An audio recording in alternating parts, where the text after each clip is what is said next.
I have been joined by Duncan Amwa, who's the Executive Secretary of Chamber of Petroleum Consumers, which is also known as COPEC. Good morning, Duncan. In fact, you got everything right today. So I don't know what I owe this morning, but really, I literally messed up your name once. I owe you Pokwe because it's a homo war. Have you been season. to the festival? I enjoyed it in 2015. Okay. And what did you like about it? The Pokwe, it's quite refreshing, and I think Ghanaians should try that food. I don't know if it is allowed to be eaten every day or ordinarily one can just cook that, but what did you it like was about okay. it? The palm soup and everything. It's refreshing. If I had my own way, I'll eat that. I mean, at least once a week or twice. Okay, so we should all try and eat it as we enjoy the documentary at 6 p.m. tonight on City TV. We'll take a look at our first story, and it has to do with number one. So I'm reading from page 16 of the Daily Graphic, and it says here, help retrieve 39 million from Dubai company. Men's Gold CEO appeals to Attorney General. So number one held a press conference yesterday. Some of the things he mentioned was government assisting in him getting back the $39 million owed him by a Dubai firm so that he can pay off the Men's Gold customers. So I'm going to quote him briefly. He says, as an act of good faith, we are willing to engage the Attorney General's office on the best possible way for them to aid Men's Gold by employing international law and diplomatic relations to ensure we achieve this objective. As of now, Brew Marketing Consult, Men's Gold, and I cannot credit or debit any bank account in Ghana. That is why it is highly imperative to consider this kind of request, as I believe government shares in our resolve and will do all that which is needful in our quest to satisfy the populace who are our customers. So after years of Men's Gold customers asking for their monies back, it seems as though NAM1 is willing to comply and is just asking government, assist me to get this money so I can pay off the Men's Gold customers. Shouldn't this be a relief? I do not think so, but let me start off by saying good morning to you, to your viewers across the country. This Men's Gold issue, some of us would have wished it was a dream. But the reality is that people's cash are stuck up. Yeah. Some innocently believed that everything in there was as genuine as, the adverts suggested. In fact, I had personally, on a number of occasions, been approached to invest. Probably didn't have the funds idle at the time. I'm sure I would have also, heavily invested. So these are not issues that are quite far from all of us. These are cousins, friends, wives, husbands, people's monies locked up. I keep asking that after 60 or so years, do we have the Ghana project in mind? Do we act as public office holders, as civil society actors, as media, as everyday Ghanaians, in the interest of Ghana? The answer is quite far-fetched. It looks as though the Security and Exchanges Commission, together with the BOG, didn't do too well on the NAM1, issue. And I have said this on countless occasions, that if they were mindful of the amount or quantum of monies people had invested, right, all that legal wrangle and tussle would have been situated properly. Yeah. Because this is an individual, take it for instance, someone holding a hostage taker, be they 10 or 20. The rescue missions usually could just, drop fire. But because of the hostage, usually they will dialogue and see ways of at least protecting the innocent person so as to, nab these hostage takers. Unfortunately, we went in this time, rather, not aiming at the hostage taker, but we aimed at the innocent persons who probably, yes. And it clearly baffles my mind. But are Men's Gold customers really innocent when they've been educated from the beginning. Be wary of this. We can't necessarily arrest this guy yet because we don't know where he belongs. They issued a series of communication warning people to not invest in men's gold. You see, Jifa, you issue those, and for which people around the time may decide otherwise. What happens to those who already have? And I have heard on several other platforms where people have said those guys are greedy. I do not think that they understand the word greed. If someone says that invest your money, I'm going to give you a return of 10% each month for whatever business, some people get as high as 50% on their returns or on their investments. It is nothing greedy. The human being would want to progress or make progress with their funds.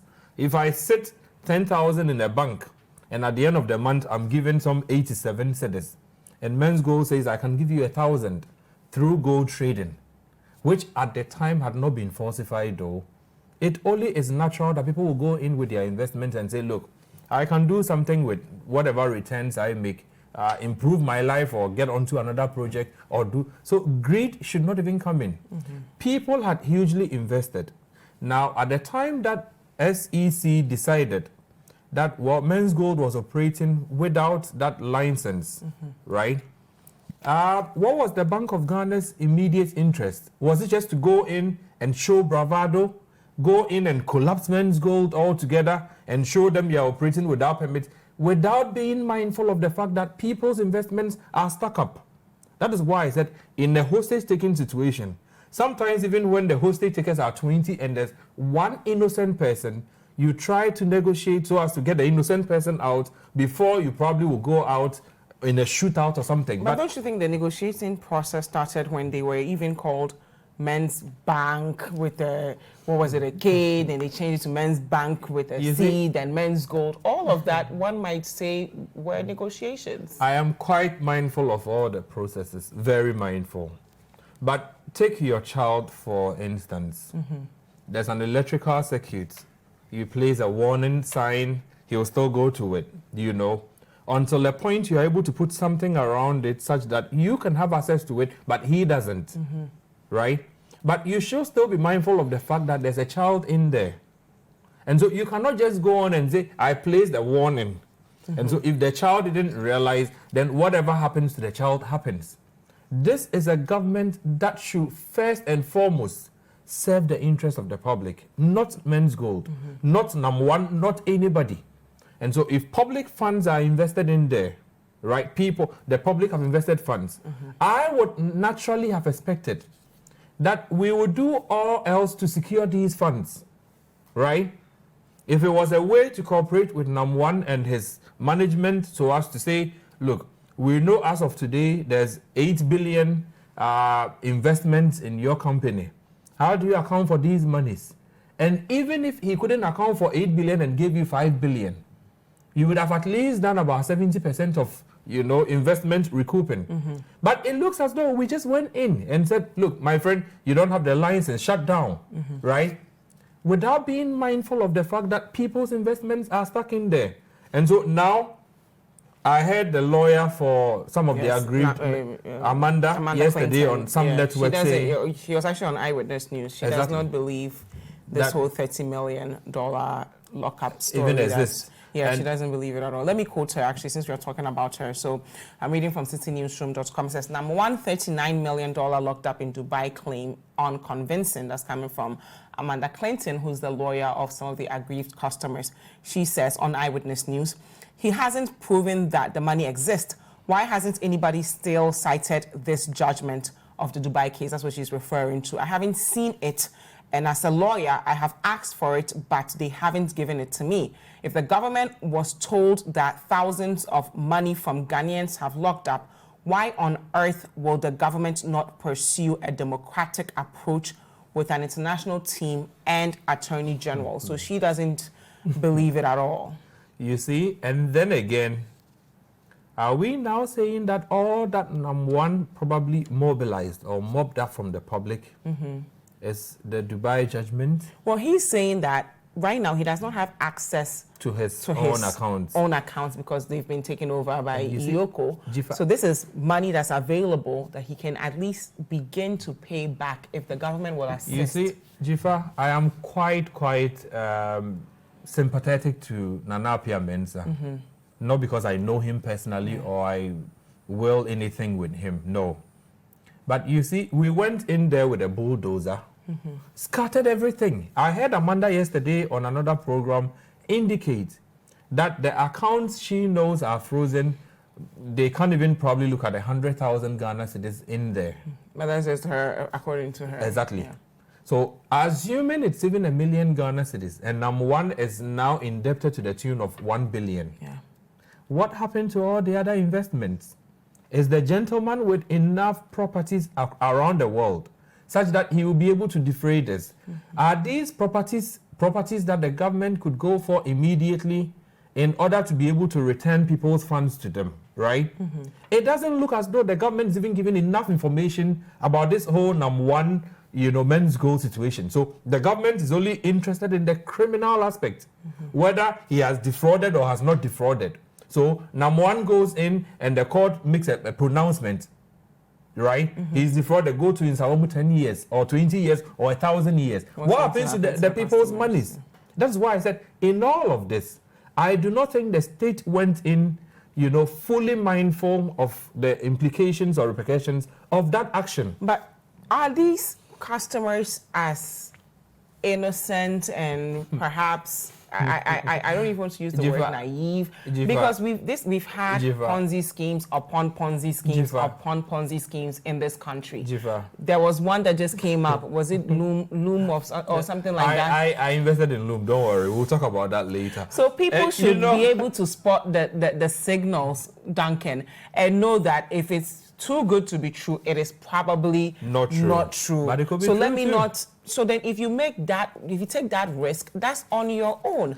The Bank of Ghana can come in and say, okay, I'm going to assist with depositors' funds if you are a legitimate institution.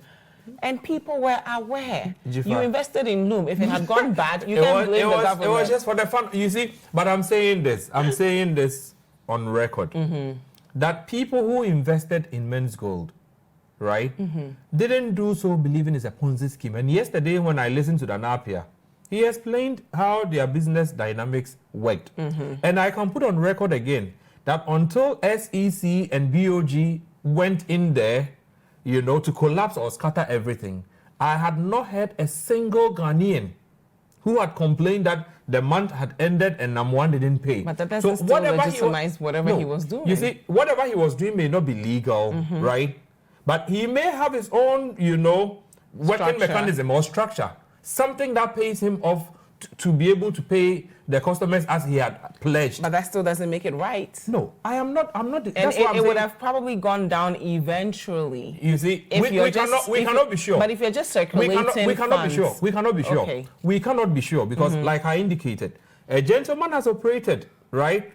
Be it Ponzi, be it whatever. He had demonstrated over the years that he was committed to whatever agreement he had with his customers. Until BOG's SEC went in there, I had not heard a single of these customers complain that he had defaulted. But you know that they set up timelines where they were going to pay their customers off. You see, and they were not able to meet those timelines. I'll play the devil in here. I'll play the devil in. You and I cannot be certain that if BOG had not gone in with legality or licensing, right, we cannot be certain that, men's gold would have collapsed. Because but clearly, he had no business setting up in the first place without the proper documentation. Don't you agree? Yesterday, if you listen to him, he explained. He's a charismatic speaker. A lot of we the have time, to give that to him. A lot of the time. But did he do the right thing? Come before regulation. Duncan? You see, inventions would always precede regulation, right? So the first person who invented a mobile phone wouldn't have invented a mobile phone knowing that it is going to be regulated at such a point that you may have to pay taxes, pay this. It was just an invention, right? So if you are going in there looking to regularize them, it was incumbent on the state institutions to ensure that we go through your books, at least. How much deposits have you taken by way of gold, whatever? How much can you account for today? Where are the funds if you cannot account for them? At that stage, you are asking him to account for whatever he's taking from the public. But we went in there purely on the basis of law, and that law, unfortunately, may not be able to secure those funds that people had, locked up in there. We gave out warnings, but at the time that people had already invested, if you are giving out warnings and they go back and the place is scattered, number one is not operating, men's gold is out, how do these people expect to get their monies back? So I am saying, and I'll repeat, that the entire, shutdown arrangement was not well thought through, was not properly executed. If it was, the people's funds would have been the very first priority of the government. You have collected 8 billion. What you are accounting for is 2 billion. How do we talk of the 6 billion remaining? He says, okay, I've done this business here, I've done this here. You take your time and go through all the processes with him so as to secure the public funds. Once the funds are secured, then you can talk about your legality at the end of the day, because like I indicated, if you jail number one today, 1,000 years, right? Anybody who has invested 2 Ghana cedis cannot go to Nsawam and collect 2 Ghana cedis. It will be presumed that he has atoned for that. But whatever investments he may have across the world, right, would still be in his name. So you agree with him that government should assist with getting the money? At this point, in the interest of the public, the government would have to do everything it can to ensure that whatever funds that this gentleman can secure in order to be able to make good his commitments, the government assists. If the government sits aloof and says that people place their own investments there because of greed, these persons will go after the government eventually, because now the gentleman is suggesting that he is willing to work and pay, he's having funds elsewhere, he only needs the assistance of the state. The state shouldn't have too much to hesitate in going into ensure that the public investments in there at least are returned. If not everything, and is able to return even 60%, at least that will suffice for a start. Whilst you look at his assets across and see how best to reverse it. That way, I'm sure the public will come to some peace with this whole issue. But as it stands, Chifa, I'm not too certain that Ghanaians are happy. I'm not too certain men's gold investors are going to be any happier. I'm not too certain that even those of us on the fringes or periphery are going to be any happy, knowing that a certain company could come in tomorrow and say that, oh, invest Y here, I'll give you X the next morning. And if I'm not careful and I invest and Bank of Ghana decides to scatter everything, then that is it. My funds are lost. Again, let me tie in this even with the microfinance, shutdown. Yes, we're going to look at that later on as well. But aren't you a little bit skeptical? Like so people like lawyer Amanda Clinton were saying that we don't necessarily agree that this guy has $39 million somewhere, because we've been told that he's a fraudster, he's defrauded the state, he's done all kinds of bad things, he's been engaged in bad deals. Shouldn't we also be a little bit, careful in how we engage number one and not just take whatever he says as gospel? You see, the state sponsored some 2-3 persons to Dubai when he was incarcerated. Yeah. Those persons some came very back, high-profile people, yes, actually. Including the deputy attorney. Yeah. They came back to tell Ghanaians that he had a case in Dubai that he was pursuing. So officially, some of them may know about this, right? Granted that he's even lying. What stops the government from going to the end of it and coming back to Ghanaians to say that there's no funds in Dubai? So that people are aware that now the onus is on number one, whether he's telling us the truth or he's lying. But to just conjecture and say that you've not seen the judgment and so whatever the gentleman is saying is lying. What if the 39 million indeed is sitting somewhere and needs some, state-to-state cooperation to access those funds? I think that we should give him the benefit of doubt now in order that he will be able to return those funds that probably are stuck up with him. But if we don't and we only conjecture, at the end of the day, if Namwan was to go to jail today, nobody gets his money. If he was to abscond, nobody gets his money. All the scenarios don't favor people whose funds are stuck in there. I think that the government should take the proactive step. Iyoko should be able to work with him. Whatever accounts that are frozen, whatever finances he could get from outside, this is the time that I think the government, within the next 1, 2, 3 weeks, should be able to assist the gentleman, request for how much he owes Ghanaians, be able to make that public, be able to publicize whatever is also flowing in, whatever the payment schedules are. But the back and forth, look, we'll drag. People are dying because their funds are stuck in there. People are going to hospitals unable to pay for their medicals because their funds are stuck in there. And some of these persons, Jifa, are persons who have actually served this country very well and expect their country to at least protect or serve them at this point. You think we should empathize a bit more with the Men's Gold customers as opposed to just seeing them as greedy people? They are Ghanaians first. Jifa, I would be very, very nice in saying anybody who uses that comment is stupid. I'll be very nice. Forgive me. Because people have an investment option, right? Yeah. If you tell me, a lot of the Arabs refuse to do investments and get returns because they don't believe in that sort of thing. So even if I'm going in for an investment for 5%, it's still on the high. That's so true. If somebody comes in and says A, B, C, and I have people who have done so, and they've gotten all their returns, how do you call somebody such greedy? Okay. It doesn't gel. We'll go for a quick break, Duncan, and then continue. This is Breakfast Daily on City TV, and of course, we want to keep the conversation interactive. So if you have any questions, comments, or contributions to the conversation, we want to hear from you. Use the hashtag Breakfast Daily and the WhatsApp line 0550-585-832 for us to hear what you're thinking. We'll go for a quick break and continue the conversation. Welcome back. This is Breakfast Daily on City TV. Thank you so much for staying with us.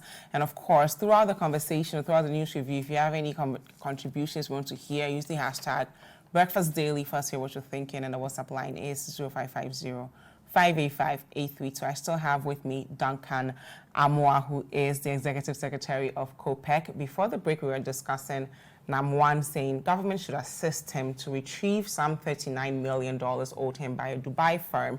And Duncan agrees that we should not only assist Nam1, but empathize a bit with the customers. Don't think of them as just some greedy people who have to just figure themselves out. We're going to move on now to the financial sector.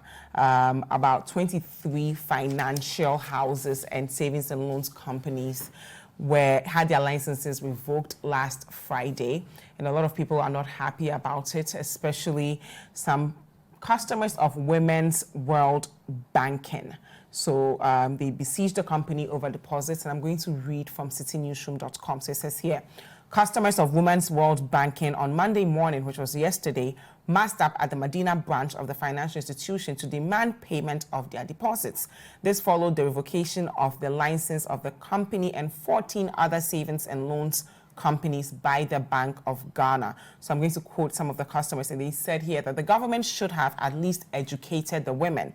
It says that they should have educated the women. I am pleading with the government to educate the women about what they plan to do so that everything will be smooth. Some of the customers even said that as at same Friday morning, they were able to deposit money, they were able to withdraw money, nothing had gone wrong. They come in a few days later and all this mayhem is going on. So they are not happy at all. But last night on Point of View, the Chief Executive Officer of Dalex Finance, Kenneth Thompson, was also speaking, and he says that there was gross mismanagement in the financial sector. So he says most of these institutions it's not surprising they had to go down because they exhibited gross mismanagement. And we should have spotted this from the onset that something would have gone wrong. Duncan, let me start with you here. So we've gone from Men's Gold to these financial institutions. And unlike Men's Gold customers who might have had disposable income to invest, these customers are our market women, our mothers in the market. Every little peswa they get, they save with these institutions. And now they are being told that the maximum you can even get is 10,000 cedis, and that's it. Jifa, once again, the Ghana project. Are we mindful of the country? Are we mindful of the people? Or we just do anything because, well, it sits well in a certain context, whether people get handicapped or inconvenienced, we don't care.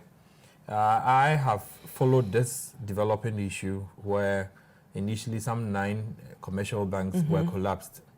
And then again, till date, not a single director is facing prosecution. They talk of billions of Ghana cedis sunk into that. You and I, our taxpayers' money, sunk into such collapses. And then you will come and read BOG reports where people have actually squandered hundreds of millions of Ghana cedis, which our taxpayers' money is now going to be used to defray. Yeah. Clearly, something is not right in this country. And again, we have said this. Until such a time that perpetrators of such, crimes are brought to book, those crimes would never cease. Because, Chifa, if today a certain director was able to squander 200 million Ghana cedis, and we only go in and say, shut down, we'll use the taxpayers' funds to pay for that, and he goes away, why won't I take, a certain thought tomorrow when I get the opportunity to also squander 300? And so, because the banking sector collapse happened, nobody has been brought to book. We went to the microfinance and whatever, and then we collapsed them also. Again, the taxpayers' money gets involved in there, engaged. Then we have come to these other small companies, houses, yeah. And then we are collapsing them. The receiver is expecting to get about 1.4 billion of taxpayers' funds to be able to pay back these monies that people would have locked in there. Again, I ask, who is accountable? Who is actually helping any of us? Should you and I continue paying taxes only for it to be used in such ways when our roads are still poor? Should we allow these directors to amass properties and wealth and get away with whatever is being done? Should people not at least be made to face the law in such circumstances? Or is it just a matter of, we are taking your license, we are shutting you down, and whatever is left, we'll take it and the state will add whatever balance to be able to compensate others, and people get away? Chifa, this is not going to cease. The cleanup of the banking or financial sector comes at a huge cost to the Ghanaian. The Ghanaian deserves to see some of these officials who probably perpetuated these acts, if indeed they siphon funds or they siphon, people's investments into other things. You should be able to go after them. And then again, I am also mindful of the Group Indom's rebuttal or response to all of this. In one breath, it looked as though we are genuinely cleaning the finance or whatever sector. And then in another person says that whatever recapitalization you were asking for, you owe me more than double or triple that amount. So you try and do some of these payments so that I can stay a bit solvent or liquid. Isn't that still bad corporate governance? Because these things, it seems as though everyone in the financial sector, at least most of them, unfortunately, locally owned, were doing the wrong things for such a long time that it had become normal for someone to set up a company, then set up another company, then be, diverting funds that way. It seemed like the norm. And then all of a sudden, there's a new governor, and he's saying all these things are wrong, and people are shocked because they've been doing it for so long. How did we normalize this abnormality within the financial sector to begin with? You see, again, I would agree with you. We have normalized the abnormality. Who normalized it? Should people get away with murder in this country simply because the state will be able to compensate those victims or families? Should people just get away with anything in this country?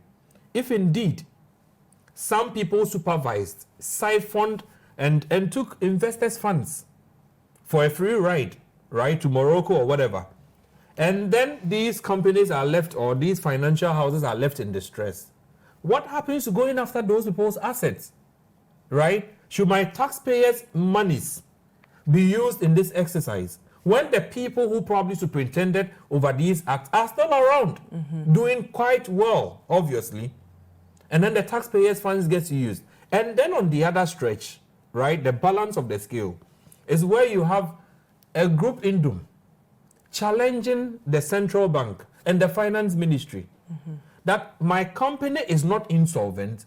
Whatever cash or liquidation issues we are having is because we have advanced so much to you by way of contracts.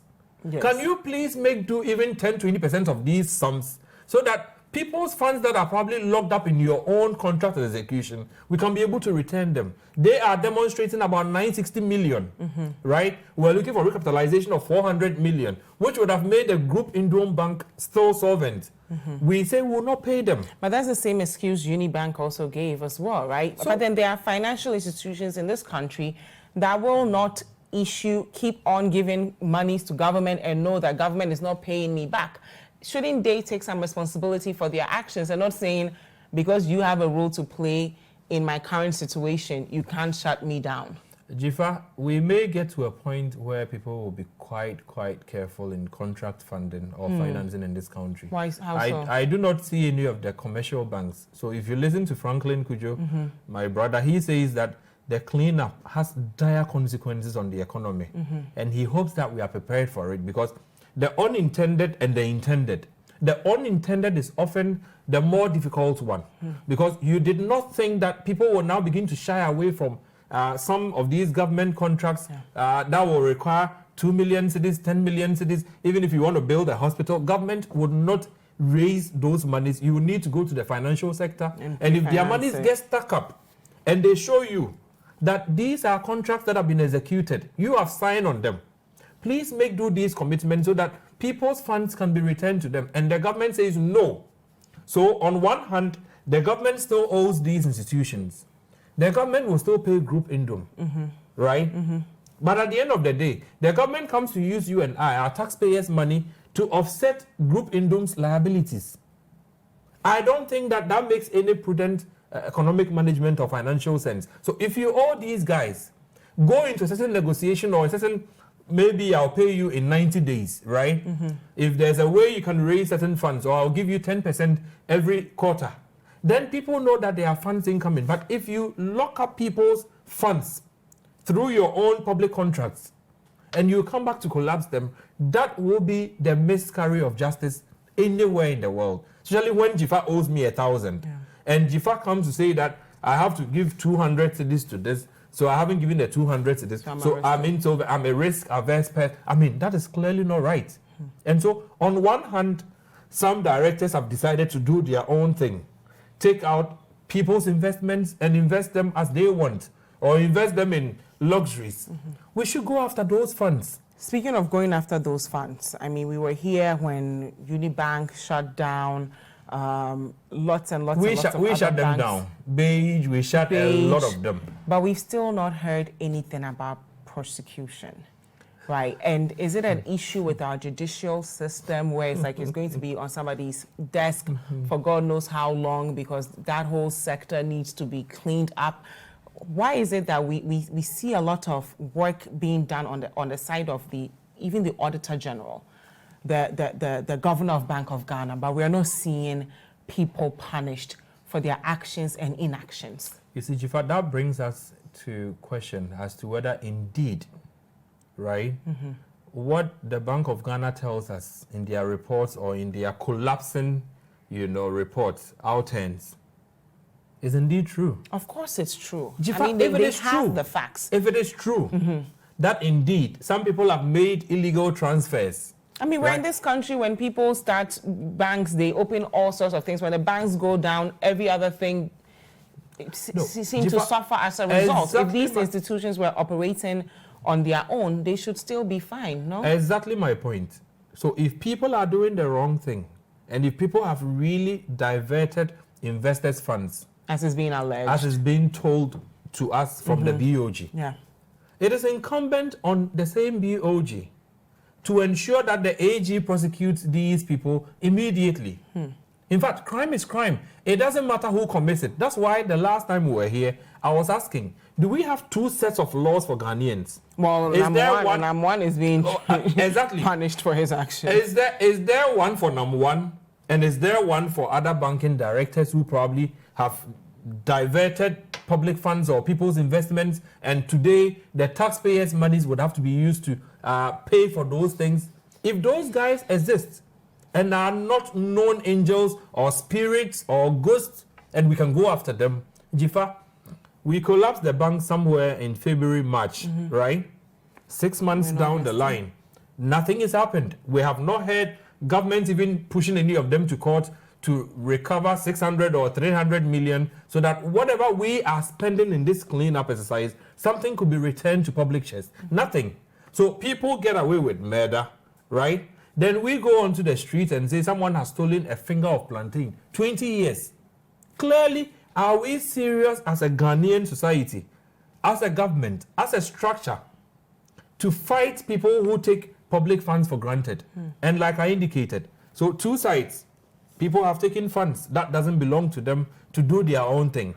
On the other side, people also say that their funds are locked up with the central government. And if you do not pay these funds, don't go and collapse them knowing very well that people are going to lose jobs. Jifa, the takeout of all of this, right, is the public funds being used to pay for people's mismanagement. Yeah. And then again, the numbers that are going to go home without jobs. So I ask again, could we have used these funds that we are using to repay investors' deposits, right? Or depositors' investments? Could we have used these funds to recapitalize these banks and make management sit aside so that we get people who can probably manage these funds and manage the existing jobs created, manage the existing market, manage existing penetration? If we decided, well, let's just go in, scuttle, and collapse and close, we'll use public funds to go and pay for. I, again, would not subscribe to that being the most judicious use of public funds. We could have done better. We are still collapsing, and the excuses are coming. But we are not seeing any action from those excuses. If they have chopped depositors' funds, please go after them and recoup those funds. If they have invested them in real estate, in buildings across, please go after those assets, right? If you need to auction them off, auction them and return those funds to chest so that our monies, 16 billion, 18 billion, 12 billion, is not used to pay for people's mismanagement and frivolities. Jifa, it's getting sad for some of us that we will pay taxes at the end of the day, and what you are told your taxes are being used for a certain cleanup of the finance sector, and you do not even see any attempt at all to punish whoever brought this upon all of us. People are getting away. And then again, we also target others when we know very well that the state is indebted to them, and if the state was to make do its own commitment, those companies would not need to collapse. So the balance of the two, the government should be able to set, but the government not paying back these companies, that's not the only variable why they've been shut down. So someone could also argue that even if the government had paid you back, some of the decisions you've made as a corporate body would still result in your being shut down in the first place. He who comes to equity, clean hands. If the government says that you are not solvent or you are not liquid enough, and your liquidity amongst is amongst other things, and your liquidity sits with the government, then the government hasn't come with clean hands. But then itself. How also should we engage our market women? Because as I was listening to my colleague Anita's report, engaging the market women who have saved with the women's banking, they don't even understand the process. It's one thing to tell Duncan Amwa that, hey, we're going to close this financial institution down. Your money is safe. Maybe you'll get it a couple of months from now. Than to go to a market woman, a Makola or Tudu, who probably puts 5 CDs every day, 10 CDs every other day, and now you're saying, fill out some forms. The whole thing does not even make sense to them. How should we ensure that we don't have a one-size-fits-all policy when we are reforming some of these sectors? You see, Jifa, the unintended, one of the takeouts again, is that people are generally going to be very disposed to now saving their own funds under their beds. Which is what they were doing in the first place. Yes. And then we came up to say that it's best to save your monies in a financial institution. The unbanked population, about 70% of Ghana, will need to move to a point where every Ghanaian has a bank account. And then the same system gives licenses to people. Then it comes to collapse those people, and it tells me to go to a receiver, go and fill certain forms. And if my money is even beyond 10,000 Ghana cedis, I'm not going to get that money for those who have less. Do you get it, Jifa? So the unintended clearly is us getting to a position where people will now begin to be more comfortable keeping monies under their beds than taking them to a financial institution, which you yourself have licensed.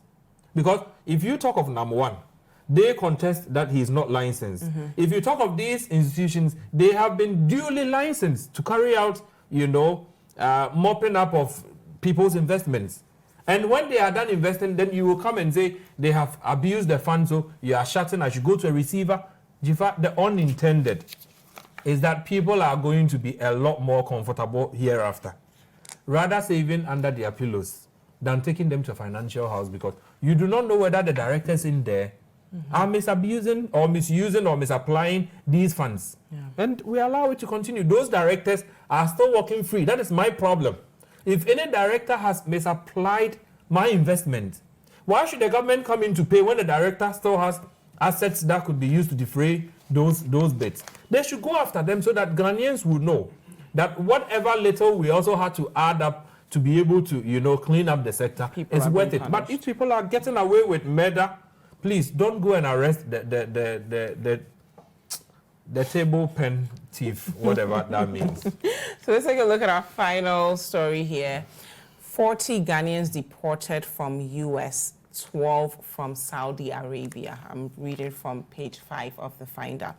The Ghana Immigration Service and Kotoka International Airport Regional Command received 40 deportees from the United States of America on board a chartered Boeing, and 12 other females who also have been deported from Saudi Arabia. The Ghanaians from the U.S. ages between 21 and 70 years, made up of 38 males and 2 females who were deported for various offenses ranging from trafficking of banned substances, assault, vehicle theft, burglary, fraud, domestic violence, and immigration issues. The ladies from Saudi Arabia, however, most of them were junior high school graduates and senior high school graduates who were working as domestic help.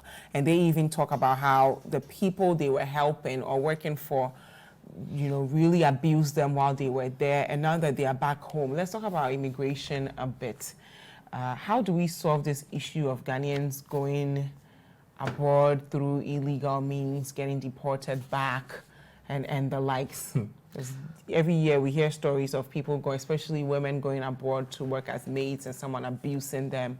And you're thinking, is Ghana that bad that they would still want to stay and practically be treated as slaves rather than to come back to their home country? Jifa, again, the Ghana project. Where are we coming from? Where are we going? Do we have any focus at all to change this country? Or the hardships will be such that people see life outside the boundaries of this country as a safe haven? If your own residents get to a point where if you put a vessel or a ship, people are willing to stow away, right? Spend days without food or water just to get to a foreign land with different species or breed of human beings to survive and make it there, then you have failed. Jifa, the systems in Ghana, job creation is one, the poverty gap keeps widening. And so you look at how much 10 cities could buy, let's say 5 years ago, and how much it buys today. So if someone is entitled to 10 cities a day, right, what would be the level of the person's life in this system? So plus or minus, these people are sometimes forced to seek greener pastures elsewhere. And it is all because systems are failing down here. Until we take steps to address this, where the Ghana project becomes a focus for everybody, where we address simple issues, the government will now mobilize state funds or public funds to address, the bigger issues. But aren't we doing that? We have NAPCO, we have Planting for Food and Jobs, we have Youth in Afforestation. Government is doing its bit. Even the private sector is doing its best. You see, Jifa, I don't subscribe to... encouraging entrepreneurs to start their own businesses for a bit of money. We're doing a lot, no? I don't subscribe to the mass, employment rollout. I don't. Okay. Because I believe in stimulation. Stimulate your economy to throw out jobs. If the government now takes it upon itself that I'm going to recruit people directly and use the taxpayers' monies to fund them, whether these guys are adding a kilowatt, a cent, a dollar to the economy or not, we're going to fund them. That is clearly wrong. And again, I insist that if the government decides to pay contractors, If the government decides to throw out money, throw out projects, throw out jobs, people would indirectly have something doing and they'll be able to employ others. If the government decided also to make the fiscal regime quite easy for people to be able to access even loans or funds from these banks, it is a lot easier for me to recruit 5 people, Jifa does 10, Kwame does 20, and at the end of the day, we do about 1 million, than for government to take 1 million upon its payroll, right? And be using the same taxpayers' funds to be paying these 1 million. That clearly is something. So the structures are not working. We would come and say the economy has grown by 6%. When it does grow by 3, 2, 5, 6, 100%, what it means is that whatever productivity that there was, there is some add-on, and that 6% should reflect in jobs, should reflect in livelihoods being, increased, should also reflect, like the Chinese are creating now. They create almost a billionaire every single month, sometimes 30 in a month. It means that their systems are working, people are getting jobs, people are getting business opportunities. But here, if you are not careful, you will be a businessman today. Tomorrow, another government will shut you down. If you are not careful, you will be doing very, very well tomorrow. The next person comes and says, I don't like your face. Oh, Jifa. Clearly, we are killing our own systems. And those systems are the ones supposed to create jobs. Now the government is having to do everything, and the government won't survive it. Yeah. If it allocates onto itself the owner's responsibility of developing infrastructure, giving out jobs directly, creating finance for people, like we've seen the Business Development Ministry do, where they give funding to people. That is a good way to go. But where the government decides, I'm going to employ everybody, Jifa, is unsustainable. Thank you very much, Duncan Amoah, for being with us. He's the Executive Secretary of COPEC, and we received some messages from you, so I'll read some briefly.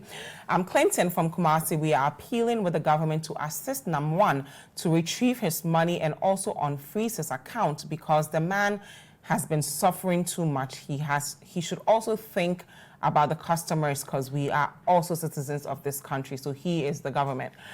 Good morning, Jifa. I agree with the gentleman that at least the state should assist to get money if it exists, and that's a big if.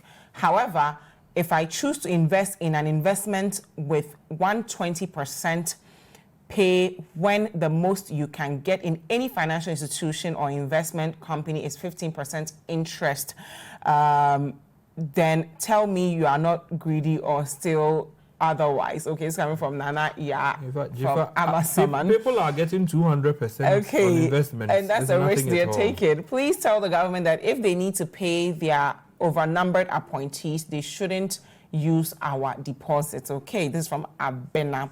And Se Awuku says, what is the purpose of this press conference by Nam1? All that the customers want to hear is payment plan, not lectures.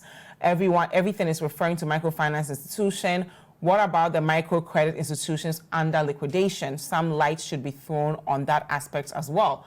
Please, this is coming from James. And Abdul Basit Zongo Pioneer from Kumasi says, good morning, fellow Ghanaians. It is better for a bank to be closed down or revoke its certificate than to let the bank collapse for Ghanaians to lose their investments. I'm very much convinced that Akufo-Addo will do what is right, and NABCO, you mentioned everything else, great. Okay, good morning, Cici. I completely agree with Duncan. The government has failed with this men's go situation, and Jifa, nobody's asking the government to show empathy to Nam1. It's just having the right thing done. This is coming from Nate Kojo. And I'll read the last one and then we'll go. But unfortunately, we've run out of time, so we'll try and read it later on. Thank you so much for being with us. And a big thank you, too, to Duncan Amoah for staying with us. In fact, Jifa, it's a pleasure here. But we want the government to use our funds for the right things. Yeah. Our roads need to be constructed. Thank you, guys. Do not go anywhere. Dr. Calvin will be talking to Kweku right after these messages.